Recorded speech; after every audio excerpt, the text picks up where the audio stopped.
Beri orang yang luar biasa untuk Ibu Renariti.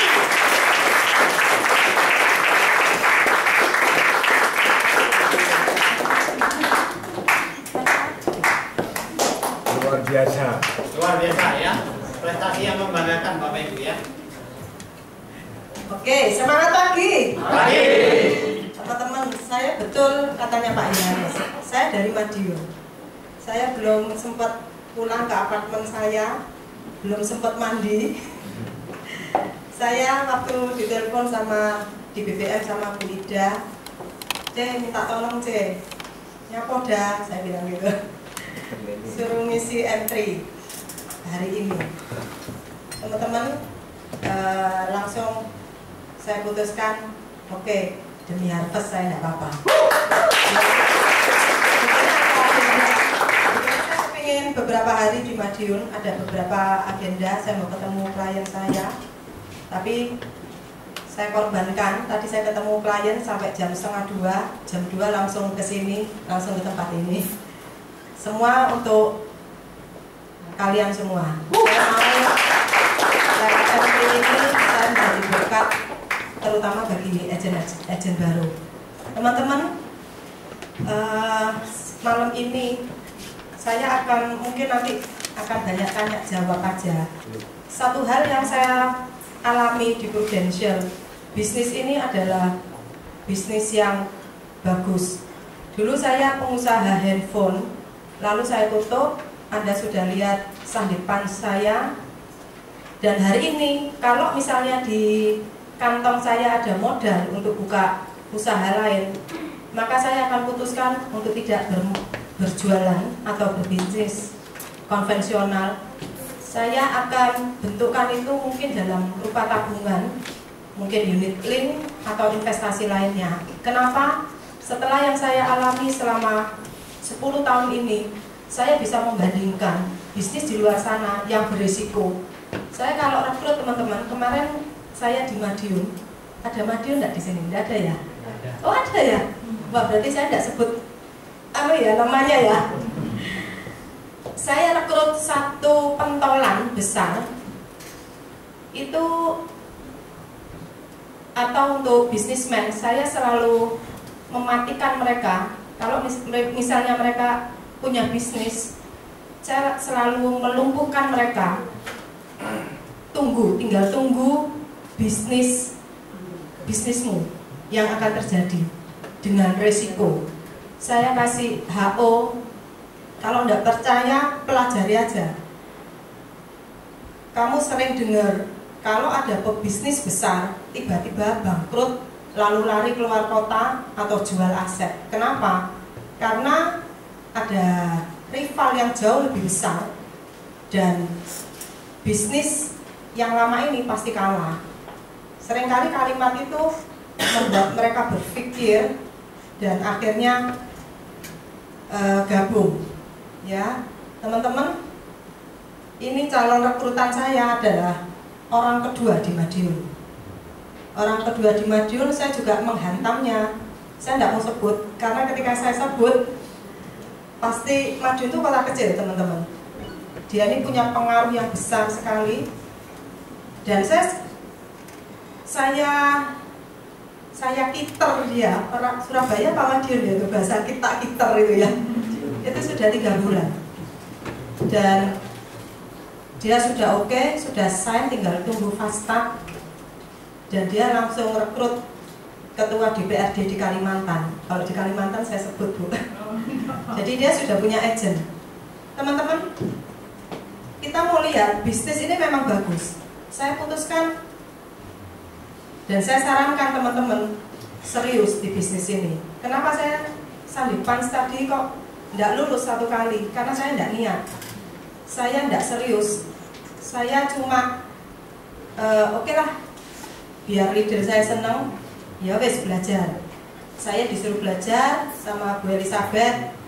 Belajar loh 1 minggu, iso saya kemetak ya. Saya dulu dari Bumi Putra juga. Tadi ada yang dari Bumi Putra. Saya bilang, saya ini orang asuransi. Dilihat aja nanti lulus apa enggak. Ternyata enggak lulus. Karena 2 hari menjelang hari H, saya lihat materinya CD-nya itu segitu banyaknya. Dan itu yang membuat, pertama sudah saya nggak niat, kedua saya lihat materi segitu banyaknya, saya tambah males. Akhirnya ya wis bondone katok. Materi saya malam ini ada kaitannya dengan apa yang saya kasih wacana di depan ini. Akhirnya saya dengan PD-nya, kita kan dikasih waktu 1,5 jam. Yang sudah AACI siapa di sini? Yang belum AACI siapa? Oh banyak ya. Perhatikan, jangan kemetak kayak saya. Saya dulu kominter 1,5 jam. Saya kerjakan copokan sekali. 20 menit selesai. Sampai sebelah bapak saya itu gini, ibu itu belum mangan apa sakti ya.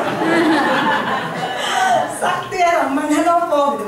Saya dengan percaya diri, saya langsung berdiri. Buaya ya toh, agak sombong gitu. Nomor 1 saya.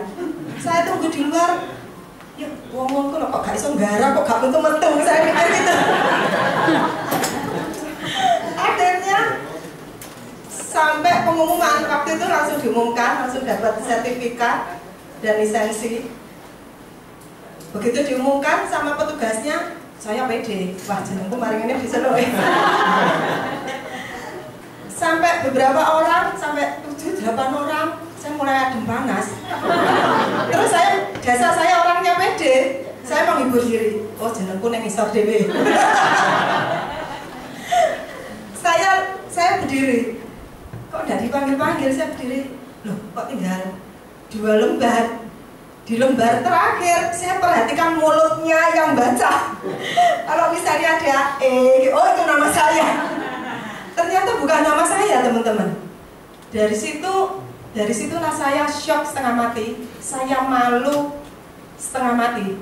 Bukan malu sama orang lain, tetapi malu sama diri saya sendiri. Saya pelan-pelan beringsut-ingsut keluar menuju lift. Lalu saya malu sepanjang hidup saya baru merasa saya direndahkan diri saya sendiri pada saat itu. Saya malu luar biasa. Lalu akhirnya sama leader saya disupport, didorong lagi, suruh ikut ujian yang kedua. Dan saya mengancam, saya katakan sama Tuhan, kalau AACI kedua ini saya tidak lulus, berarti tidak gaya pakai nama Tuhan ya. Berarti saya tidak engkau izinkan di bisnis ini. Nah yang kedua, saya tidak berani kemetak lagi teman-teman. Saya pelajari baik-baik 1 minggu CD itu. Saya pelajari baik-baik. Kalau dulu tidak saya baca, cuma saya dengarkan aja. Yang kedua ini saya baca, saya pelajari. Dan yang kedua, posisi hati saya sudah tidak kemetak lagi. Pada waktu di ruang AACI, justru saya merasa takut. Saya merasa grogi. Kok uangnya ya? Saya sampai tanya, Roh Kudus, aku harus ngeklik yang mana, saya gitu. Karena kan nggak boleh nyontoh. Akhirnya 1 jam 10 menit yang kedua. Saya keluar, saya tinggal ke bengkel. Saya tidak berani, saya tidak mau shock yang kedua kali. Pada waktu nama saya tidak dipanggil, saya tinggal ke bengkel waktu itu di Sumatera. Saya ditanyai leader saya, gimana Cik, udah lulus? Bosan tak tinggal.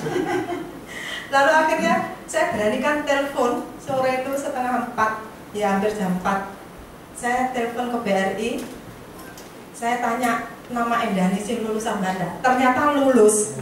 Begitu saya dengar lulus, hati saya ngomong ini mateng kon.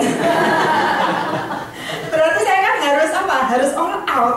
Saya kan udah janji kalau misalnya tidak lulus, saya pasti mengundurkan diri, saya cari bisnis lain. Tapi kalau misalnya lulus, pada waktu itu saya janji sama diri saya akan all out, habis-habisan.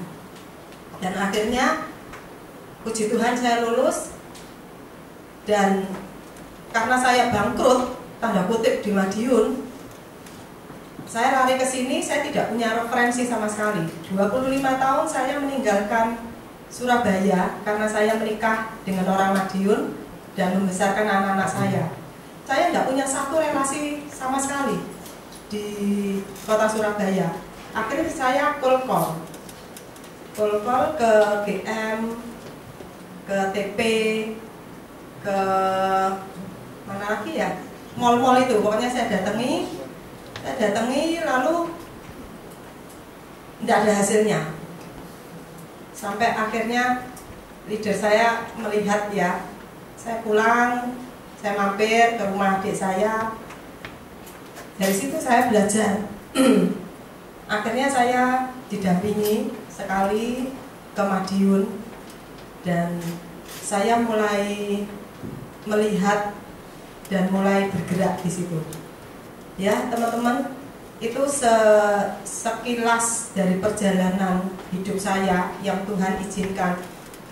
Saya sering katakan, saya ini seperti bangsa Israel, teman-teman.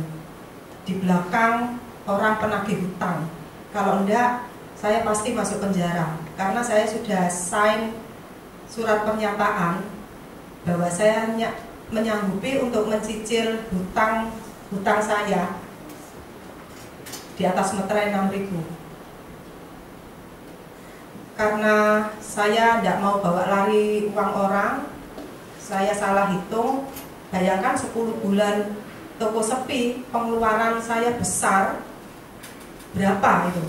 Akhirnya saya maju dengan itikat baik, saya selesaikan, saya siap membayar orang Surabaya ini. Dan akhirnya puji Tuhan, waktu itu saya beranikan diri untuk ikut BSC. Dan ketika saya ikut BSC, kelas BSC itu, saya kembali ke Madiun, teman-teman. Karena saya komitmen pada waktu itu. Yang sudah ikut kelas BSC siapa? Belum? Oh, sudah. Oke, di kelas BSC batch 2 itu saya komitmen banyak dendoi, betul ya Natalia?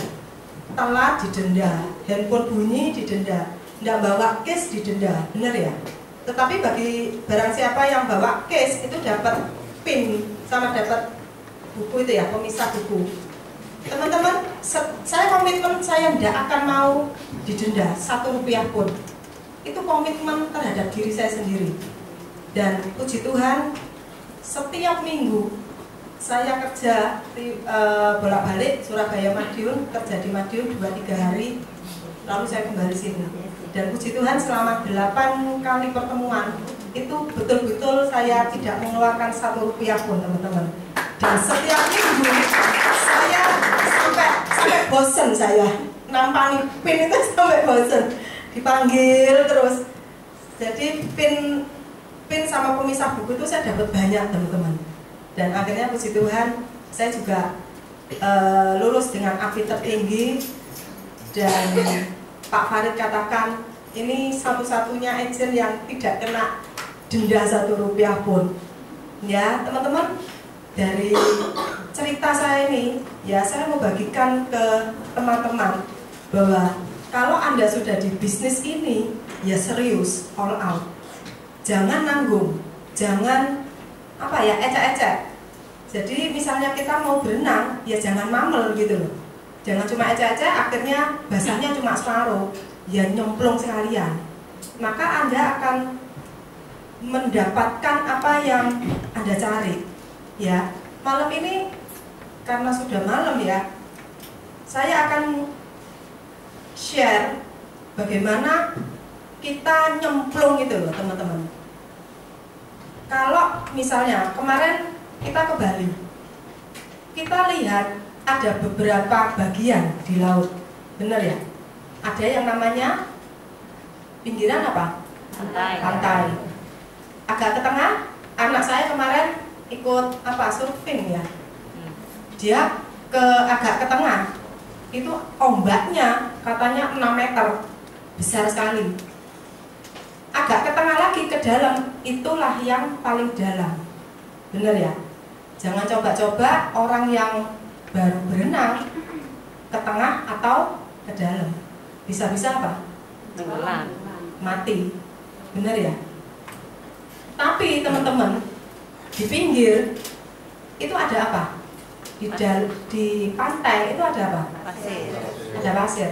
Agak ke tengah sedikit, misalnya selutut itu Ada apa? Karang. Enggak, ada apa? Binatang apa? Kerang. Ubur-ubur. Masa ubur-ubur? Ikan, enggak ada, kita bicara tentang Kupang. ikan aja. Ikan, bener ya? Ikannya kecil, apa 1 meter, apa 3 meter? Kecil. Kecil, paling Water. seberapa? 3 cm. Ada yang agak jentik, bener ya? Ada lagi yang agak besar, Sapu ya? Makin ke tengah, makin kecil apa makin besar? Besar. Makin besar. Makin ke tengah lagi, di tengah-tengahnya laut ada apa? Hiu-hiu. Ada hiu. Ada apa? Ada paus. Bener enggak? Teman-teman, kalau boleh saya kasih pertanyaan, enak yang mana? Enak di pinggir, di tengah, apa di kedalaman? Pinggir. Ada 3 fase. Kedalaman. Enak yang di tengah? Dalam. Oke. Di kedalaman? Iya. Siapa yang ngomong di pinggir aja lah, ikan mujair gitu enak bisa digoreng gitu. Yang di pinggir siapa? Pinggir lele. Berjemur. Nggak ada? Wah ini pemain handal semua nih. Yang ke tengah, ke tengah. Mungkin ikan ke tengah. Yang mau nangkep paus, hiu, yang gede 3 meter siapa? Dipangan. 1, 2, 3. Loh bener loh ini. Ini nanti dengan sip. Ya, teman-teman, saya akan sharing. Ya, saya di bisnis ini pada awalnya kenapa saya 2 bulan apinya 0. Ya, kenapa? Karena saya bermain di pantai dan tidak ada ikannya. Pada waktu saya jadi agen, saya mulai serius, saya nggarap di Madiun. Saya mulai nangkep ikan-ikan kecil. Kalau misalnya ikan kecil, gampang apa enggak nangkepnya? Sangat gampang. Benar ya? Ikan kecil ini seperti apa? Seperti nasabah yang kecil-kecil. Saya tidak merendahkan yang kecil-kecil ya. Sebelum ke tengah ya lewat dari pinggir. Cuma materi saya yang secara lisan ini saya akan bawa Anda mulai dari step 1, step 2, step 3. Nanti diperlukan modalnya apa? Nanti saya akan sharingkan menurut pengalaman saya.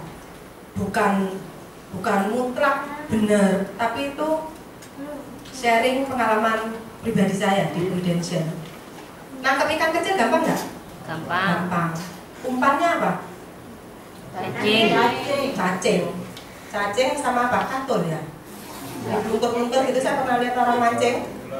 Ya, begitu gerak-gerak sedikit langsung di. Berarti kayaknya dimakan ikan, setuju ya? Ya. Sangat gampang sekali. Case kecil gampang nggak? Gampang. Gampang. Bisa on the spot nggak? Bisa. Pada waktu BSC, saya 1 minggu itu 7 case, 11 case, minimal 3-4 case. Sangat gampang sekali on the spot. Tetapi kalau kita mau upgrade, kalau kita mau maju, saya satu saat saya merasa loh ya, saya merasa ilmu saya sudah, saya latihannya on the spot. 80% kalau kecil-kecil saya on the spot, langsung closing. Pertama kali datang langsung saya closing. Lalu saya harus ngetes. Kalau saya mau upgrade diri saya sendiri, saya harus ngetes diri saya sendiri. Saya tidak bisa ngetes orang lain, setuju ya? Nomor 1, saya harus menguji diri saya sendiri dan kemampuan saya sendiri. Maka pada waktu itu saya putuskan, saya mulai berenang agak ke dalam. Saya tidak cari yang 500, yang 800, enggak. Karena sudah merasa saya perlu ke tengah, saya mulai ke dalam. Saya mulai ngetesnya itu seperti ini.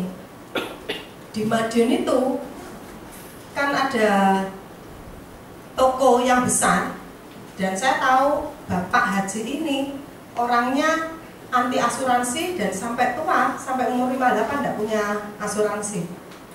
Lalu dengan saya ngetes diri saya sendiri. Saya komitmen sama diri saya sendiri.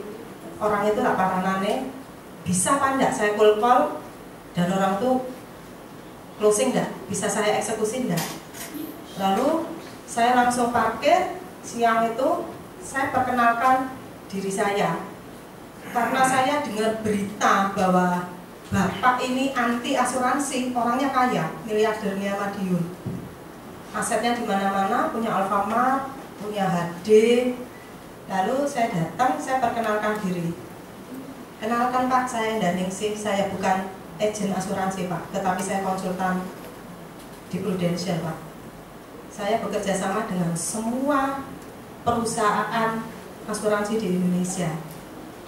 Maksud saya untuk menetralisir supaya saya welcome, karena saya kan makhluk asing di hadapannya, dan orang ini orang C, cermat sekali ya. Begitu saya lihat, wah ini orang tidak main-main ya, jadi saya mulai keluarkan.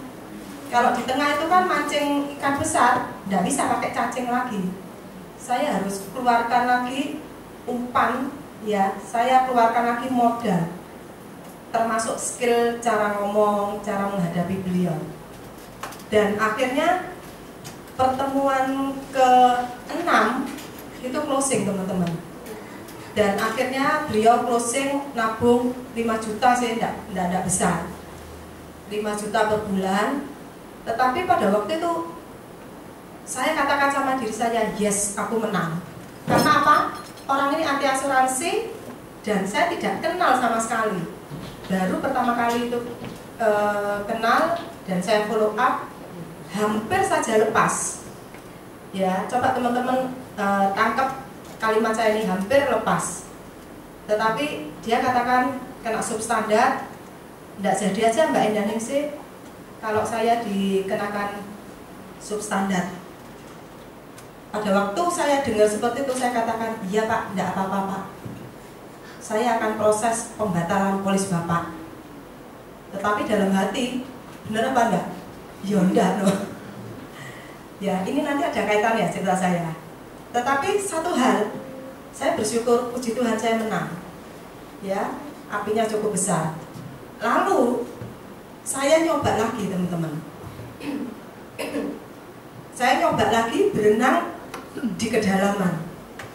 Di kedalaman ini saya ngincernya sekarang sudah enggak main bulanan, enggak nabung yang, kalau misalnya kita sering mancing di tengah, kita sudah sering dapat ikan sekian misalnya, akhirnya secara manusiawi kok sak gitu terus bosen, bener enggak? Akan muncul need kita, keinginan kita, passion kita untuk dapat ikan yang lebih besar. Lalu saya berenang lagi di kedalaman. Saya main nasabah itu harus nabung ratusan juta teman-teman. Dan saya rasakan memang tidak gampang. Tidak gampang. Ketika saya mancing ikan kecil, mulai ke tengah, mulai agak sulit, ke dalam lagi teman-teman, nangkep ikan besar ini lebih sulit. Karena apa? Coba kita bayangkan kalau misalnya kita nangkep paus, ya, kalau nangkep paus itu sulit apa gampang teman-teman? Sulit. Kalau misalnya kita salah perhitungan, bisa-bisa paus itu apa? Makan kita, jadi bumerang, bener ya? Tetapi kalau kita mau jadi agen yang upgrade terus, teman-teman jangan mau jadi agen yang standar 1 tahun, 2 tahun, 5 tahun, ya case-nya kecil-kecil gitu. Itu tidak memberi tantangan kepada diri kita sendiri, tidak memberi challenge kepada diri kita sendiri. Mana kita mau bisa berkembang gitu. Jadi Anda harus men-challenge diri Anda sendiri untuk upgrade terus, harus berani. Mau nggak mau harus berani. Uji nyali. Jangan lihat TV yang apa ya, masuk rumah angker gitu. Itu bukan uji nyali. Kalau mau uji nyali di Prudential. Loh bener itu saya rasakan itu. Jangan sama setan takut, masuk kuburan takut. tetapi di lapangan keok. 1, 2 kali, 3 kali dibantai sama nasabah, habis.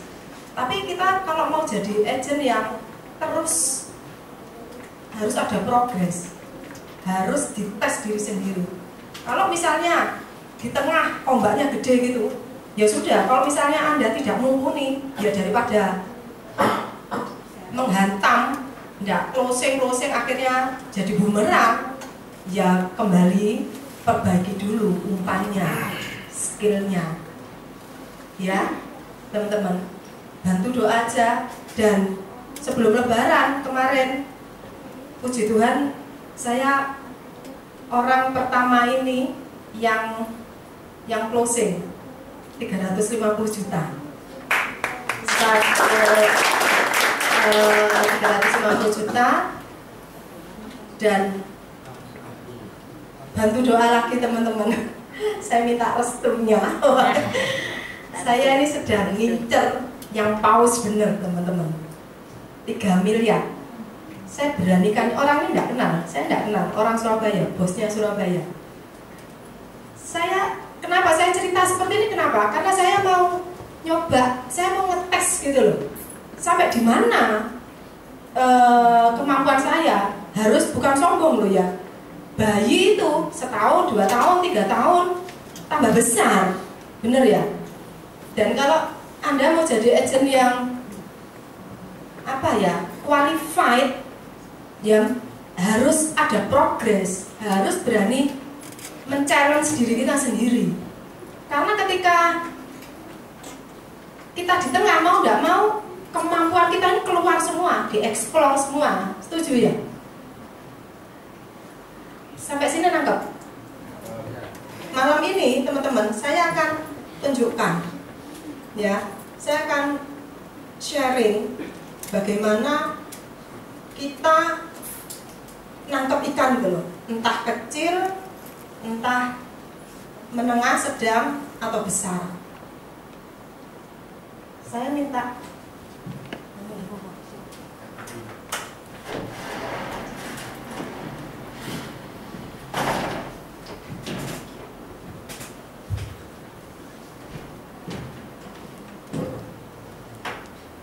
teman-teman, apa? Kekecilan, spidolnya kecil, ada spidol besar. Maju.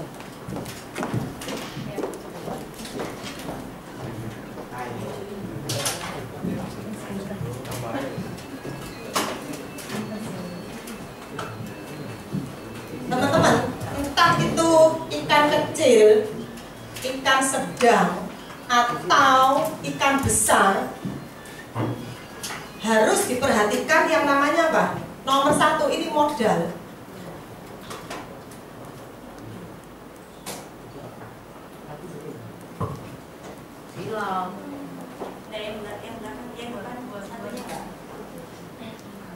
Ini garis pertama saya kasih nama yang namanya keyakinan atau confidence, ya. Yang garis kedua ini namanya skill. Kalau ikut kelasnya Bu Ida pasti diajarkan, benar ya? Sales cycle ya, NAPT juga ada 3A, 3A. Ini yang nomor 1, ini nomor 2. Yang bagian kedua ini keyakinan atau confidence ya. Yang garis kedua ini saya kasih nama sama skill. Teman-teman perhatikan. Saya mau sharing sebelum saya bicara tentang 2 garis ini. Pada waktu saya open table di RSHU, saya belum dapat case sama sekali itu. Masih 0 API saya. Saya usul sama leader saya, ayo kita buat open table. Karena saya tidak punya relasi. Saya cold call beberapa bulan tidak dapat hasil. Akhirnya saya open table di sana dan saya dapatkan ibu-ibu berjilbab dan kita ngomong saya presentasi Pak Ali. Dan pada waktu itu ibu itu sudah respect sama saya. Dan dia katakan, dia tertarik mau nabung. Dan dia katakan, gini aja Mbak Lydia, besok saya akan telepon, nanti malam saya telepon suami saya. Besok Mbak Lydia telepon ya jam 2. Saya katakan, siap dok. Dari hasil fact finding, saya tahu bahwa beliau ini dokter gigi. Siap dok, jam 2 siang di bawah. Saya telepon, sesuai janji. Agent kalau janji jam 2 telepon ya harus jam 2. Jangan meleset, karena itu sangat riskan. Kalau meleset, ilfil, berat. Ya, saya telepon di bawah, di tengah itu. Halo dok, masih ingat dok saya Lydia yang kemarin di RSHU? Oh iya Mbak Lydia, karena sudah akrab. Saya katakan, dok, kapan saya ke Banyuwangi? Lalu beliau katakan, oh, Mbak Lydia, suami saya bilang, suami saya itu punya sahabat yang jadi agen di Banyuwangi. Tidak apa-apa kan Mbak, kalau saya nabung di Prudential lewat agen lain di Banyuwangi. Pada waktu saya dengar kalimat itu, saya shock enggak? Sebetulnya shock. Tetapi pada waktu itu saya jawab, iya dok, tidak apa-apa dok. Dokter mau nabung di Prudential ke agen siapa saja, tidak apa-apa dok, tidak masalah. Gua aja nih, tidak masalah. Lalu dredeg ketok loh. Tapi yang penting dokter sama bapak sama anak-anak di cover dok, sekeluarga di cover sama Prudential. Itu tujuan saya pada waktu saya presentasi suruh dokter nabung. Lalu dia katakan, pada waktu saya ngomong seperti itu kan masih koma. Lalu saya ngomong gini, tapi dok, dokter akan menyesal dok. Loh kenapa Mbak Lydia? Ya, karena dokter akan kehilangan salah satu agen terbaik di Prudential, yaitu saya. Saya dengan pedenya ngomong gitu, benar di bawah itu. Dan kalimat itu kayak nembak dokter gigi ini. Di seberang sana dia katakan, wah bisa aja Mbak Lydia. Tetapi kalimat itu mematikan dia, dan itu yang membuat saya diizinkan akhirnya terbang ke naik bis, bukan terbang ke Banyuwangi. Benar teman-teman, saya ke Banyuwangi. Pada waktu saya berangkat ke Banyuwangi, saya oper bis 3 kali. Saya buta tentang Banyuwangi. Ya, saya tidak tahu Banyuwangi sama sekali. Saya cuma cari informasi gimana orang Banyuwangi, kan terkenal santet ya. Iya benar itu. Jadi saya harus perhatikan supaya saya tidak masalah. Enggak bermaksud ada orang Banyuwangi di sini ya. Akhirnya saya ketemu pada waktu itu siang 1:30. Saya ketemu dokternya, istrinya, diajak makan karena kita sudah akrab. Saya dibawalah ke rumahnya jam 4 itu saya ingat. Pada waktu saya ketemu suaminya, saya jabat tangan dan saya puji Tuhan sore itu juga closing teman-teman, 5 orang langsung. Padahal saya ditunjukkan ilustrasi yang dibuatkan sama sahabatnya sendiri, teman SMP-nya. Tetapi karena enggak tahu ya cara buatnya ilustrasi, temennya ada kekeliruan, di-compare sama punya saya. Nabungnya lebih kecil di saya, tetapi dapatnya lebih bagus. BEP lagi. Dan sampai nasabah saya tuh sampai tanya, kok bisa gini ya Mbak Lydia? Lalu saya terangkan, mungkin di planning unapplied-nya Pak. Saya enggak tahu, tapi yang pasti temannya Bapak ini seorang sahabat, tidak mungkin membuat yang jelek untuk Bapak. Tetapi Bapak perlu ketahui, kalau misalnya Bapak mau nabung itu tidak peduli apakah agennya itu orang yang baru dikenal atau sahabat sendiri. Tetapi yang penting tuh keahliannya Pak, supaya polisnya ini tidak bermasalah di kemudian hari. Teman-teman, pada waktu saya ucapkan seperti itu, saya sudah punya api apa belum? Belum punya. Saya mau kembali ke sini. Kenapa saya sharingkan ini? Karena masalah yang namanya keyakinan mau tidak mau itu harus ada.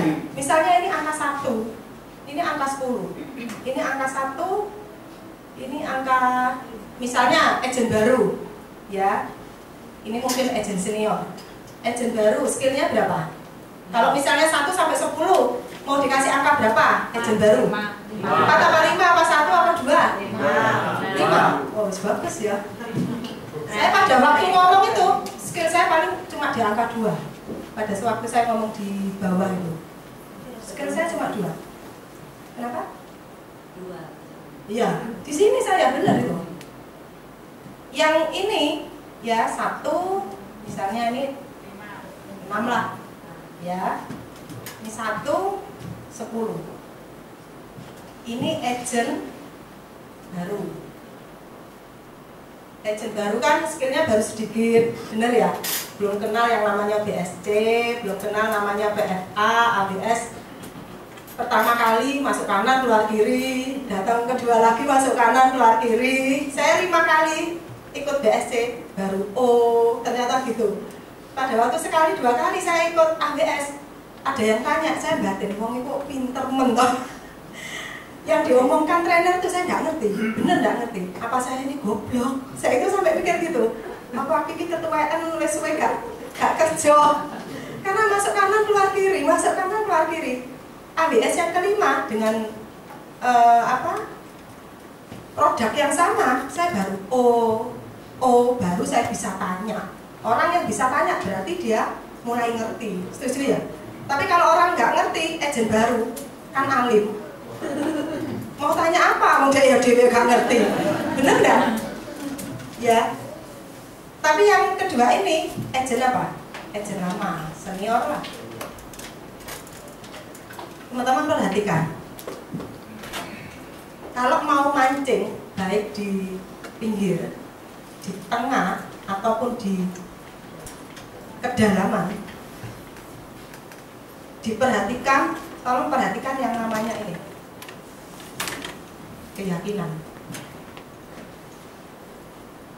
Pada waktu saya jadi agent baru, skill saya mungkin 2, benar ya? Saya mau angkat satu cerita yang namanya Daud sama Goliat. Daud itu, teman-teman, bantai Goliat pakai apa? Ali-ali kan? Pakai batu ya? Batu kecil, bener ya? Bukan batu sak gede diuncang loh, iso pembelekan dia Daud. Tetapi perhatikan, Goliat tumbang enggak? Tumbang. Batu yang kecil itu bisa nancep, tembus. Ya memang Tuhan. Di atas semua ini memang Tuhan. Saya akan sharingkan tentang sikapnya Daud. Bagaimana dia memutar ali-ali itu, ya. Lalu dia kasih batu kecil dan ditujukan ke kepalanya, ke dahinya Goliat. Teman-teman, yang bikin tumbang Goliat, ya itu di atas semuanya memang Tuhan, benar ya. Tetapi dari Daudnya sendiri, saya mau bahas yang dari Daudnya. Kalau misalnya batu kecil itu di tangan, belum tentu loh Rocky tak kasih sakreset batu, mungkin yang sama dengan Daud ngalahkan Goliat, Goliat tumbang. Bener enggak? Belum tentu. Setuju enggak? Belum tentu.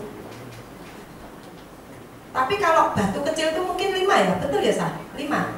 Cuma 5 batu kecil, 5 loh, gak 5 kresek loh. Gak diuncang nih, oh gak mati, diuncang nih kayak tembak, enggak loh teman-teman.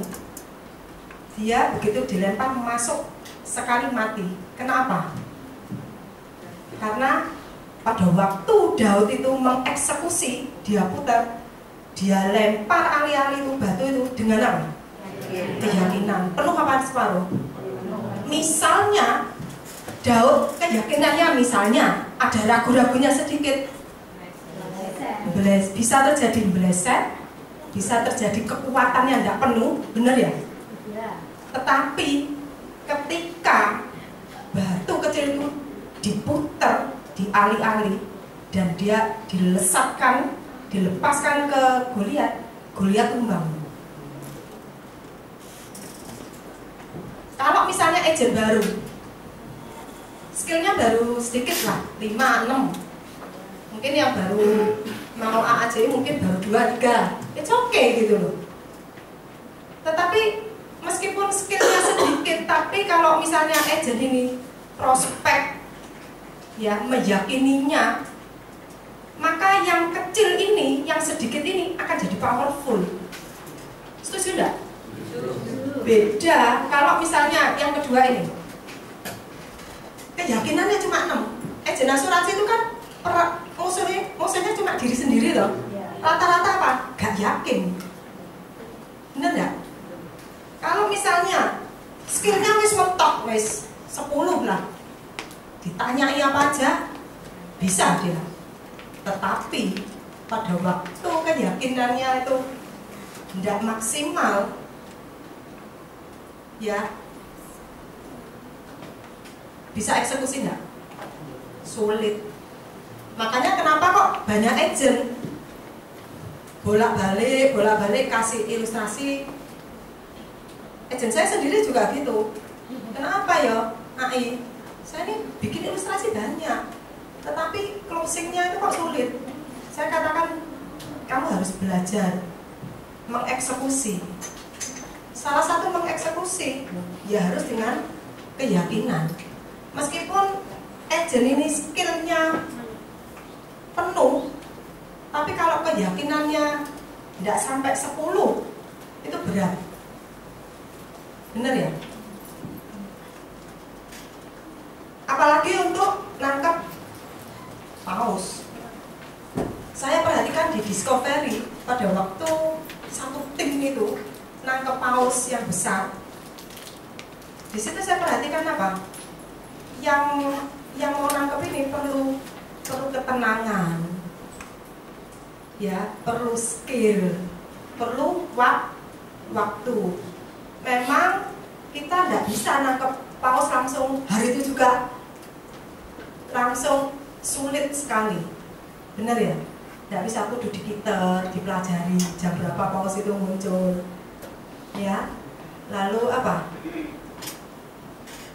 Makannya seperti apa? Gerak-geriknya dipelajari dulu, baru nanti timingnya, baru dia bergerak. Pada waktu bergerak pun ada perlawanan enggak dari paus ini? Pasti ada. Lebih besar apa enggak perlawanannya dari ikan yang kecil di pinggir? Lebih besar. Maka diperlukan yang ini. Yang ketiga ini tidak perlu agent lama apa agent baru. Ini harus, ya, skill harus progres terus, harus belajar terus. Yang ketiga ini bukan untuk agent baru, agent lama.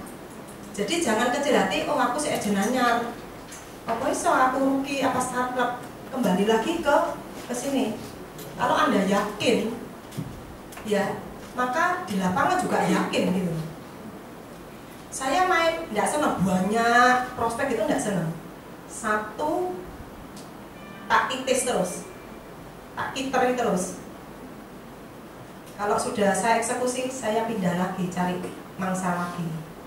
Saya nggak suka yang ini prospek banyak, saya nggak mau. Saya loh ya, sendiri-sendiri. Tapi saya senang satu, saya fokus, saya all out. Lalu kalau sudah closing, saya pindah lagi. Teman-teman, yang ketiga ini bukan miliknya agent atau leader. Ya, keyakinannya oke, skillnya oke, sering ikut training, sering ikut AWS, sering konsultasi sama leader, maka akan jadi apa? Optimal. Saya ini yang di Surabaya ini, saya orangnya kan nggak suka telepon ya, saya datang jebret, ya memang ada resikonya, buang waktu, buang bensin. Dan ketika saya ketemu, saya cuma dikasih waktu setengah jam dan 1 jam. Dan saya tidak coret-coret, sudah tidak pakai coret-coret. Pak Ali cuma lisan dan 90% HO. Yang 10% cuma tentang produk 90%. Kalau mau yang besar, karena orang besar itu kan dia punya power, punya uang, tidak gampang disetir orang, maka itu dia sudah ada di posisi atas. Kalau yang kecil-kecil, rakyat menengah bawah gampang, pengetahuannya kita mungkin di atasnya dia, benar ya. Tapi kalau dengan orang yang sudah jadi, kalau selama ini saya tidak pakai coret-coretan, ada seorang bapak, Anda harus hafal Pak Ali, Anda harus hafal rekening keluarga yang kemarin diajarkan Pak Kanhu, setuju ya? Itu harus hafal di luar kepala, supaya apa? Ketika Anda menghadapi nasabah Anda bisa di luar kepala, meskipun terputus. Ya, kadang-kadang kita kan presentasi, kadang-kadang saya lisan mempresentasikan Pak Ali itu, kadang dia tanya, HO keluar dulu, keputus dengan HO. Lalu saya lanjutkan lagi, lisan, lalu keputus lagi. Dia kan pasti muncul pertanyaan, muncul sanggahan, muncul objection. Di situ saya berhenti panjang, HO lagi, sampai